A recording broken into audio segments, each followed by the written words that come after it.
show us again how to make the 2 single edge razor blade pattern cutter instead of using my pattern shears. Well, here we go. So we have 2 single edge razor blades, and you know the razor blades, they come with a piece of paper wrapped around the blades to keep ourselves from getting cut. So what I've done is I've taken the piece of paper that's wrapped with one of the razor blades, and I tell you in here to use a match head, but you know what, y'all? Matches are really hard to come by. So we're gonna upcycle the cardboard that comes on the single edge razor blade anyway. So I want you to fold that in, and then fold that other side over one more time so that you end up with this. I'll keep it right here where Barb can see it. Okay, now we have our electrical tape. This is just me. I like to use electrical tape.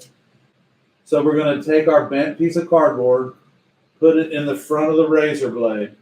Now we're going to take our other razor blade and put it directly on top of it. So the reason I like to use electrical tape is just because it's ready, available. I always have it. Okay. So now we're just going to take this. What we want to do, everybody, is make sure that now we're going to come across, because all we want to do is leave that little tiny bit showing right there and right there. So now we end up with this little tiny gap right there, and I'm going to put it right here and just demonstrate to you how much easier that is than picking up your pattern shears. Okay?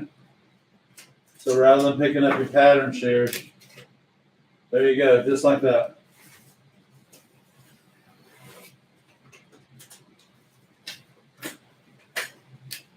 There's your gap. There's your razor blade trick. It works a lot easier than the pattern shears. And you can go right in, boom, and then come out and come over and just do a perfect 90 degrees if that's what you want. You know you can't cut your glass like that. But you also don't have to worry about all those little pieces of paper trying to fall out of the back end. So there's your single edge razor blade trick. Careful not to cut yourselves while you're making it, but it works really well. And I think personally it works better than the pattern shears.